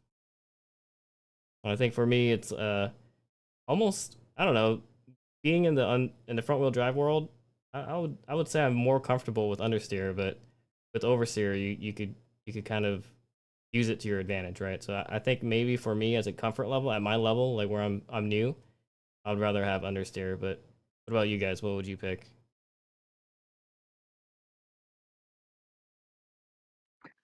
So for me, I would, if I had to pick one, um, I honestly I prefer to have a little more oversteer. However, if I was stuck with one forever, I would prefer a bit of understeer, because a car that understeers you can get to make oversteer quite easily by the way you brake into a turn. So if you have a car that understeers, you brake really hard as you're turning in, and it whips the back. Now, if you have a car that oversteers more, it's harder to make it understeer. Yeah, I think with the oversteer or brake induced oversteer, learning that, right, kind of like, oh yeah, with the understeer car, you could kind of work with that a little bit, right?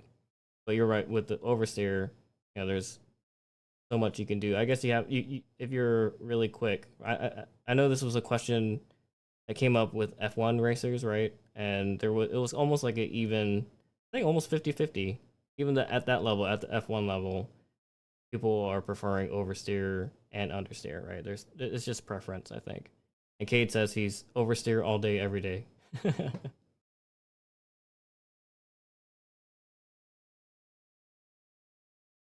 Yeah, so that's all the questions that were submitted, and I think next time I do these group interviews, I'm probably gonna post another set of, I guess, a question on Instagram. So if you follow me on Instagram, if you want to ask these guys questions, just send them to me.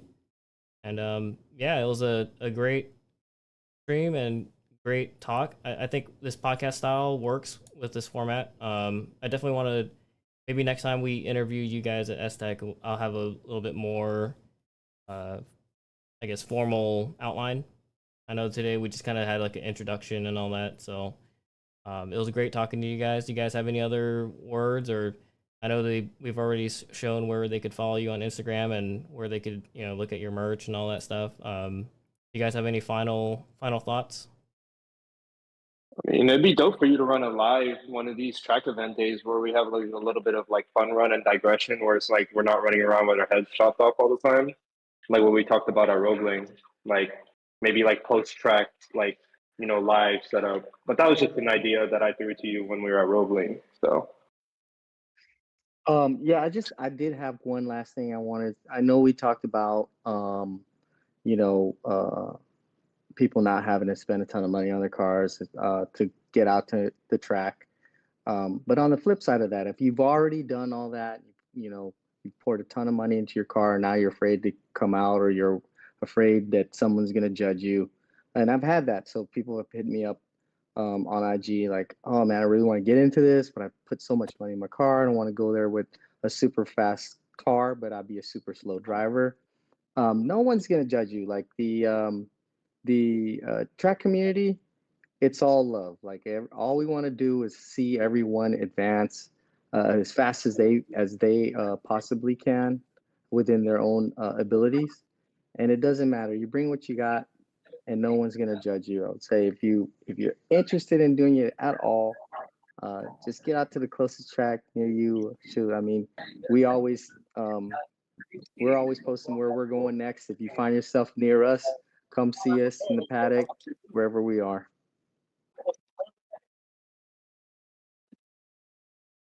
Yeah, that's great. And like you said, everybody's supportive, right? So yeah, it's a fun time with us on the paddock.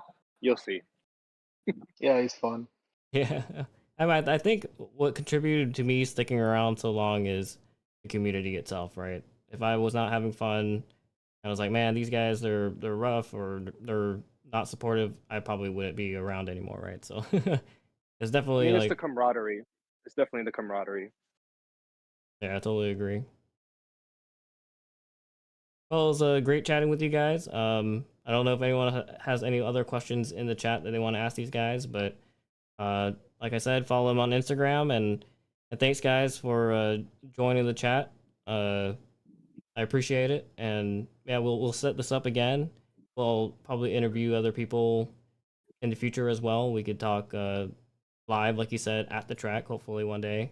I still got to set that up, so that's a lot of pressure on me, Alan. Thanks, I appreciate it. Now it's I mean, my bad, bro. I thought it was just a cool idea. Like, you brought the laptop and we're just hanging out, like reviewing data, and we just kind of like just run it as like a podcast style, like how you said it before. It's like it's not trying to put you on the spot, but like you said, we're always transparent when it comes to track weekends, and as well as we always have a great time. So I think it'd be really cool to just kind of like give people feedback about a track that you've never been to before, you know, especially you, Wendell. Like, you put in a lot of seat time with us for being in a short amount of time, and you know, and then like you've had your trials and tribulations, and for somebody from my standpoint, bro, you're such a positive person. Like, every time you go through like these gremlins with the car or something happen, like I've seen you crash the whole car and you show up the next day and still keep trying to track the car. So, you know, not many people have that kind of drive.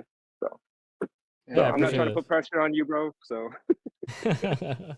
That's all good. I mean, highly respect you as a friend. I highly respect you as a friend, as well as a person that hangs out with you. And, you know, I've only known you in a short amount of time. So just giving you that respect as well as notoriety. yeah, I appreciate the kind words. I think my goal is if I could get one person to try a track day, then then I'm happy, right? So Yeah. Hell yeah, man.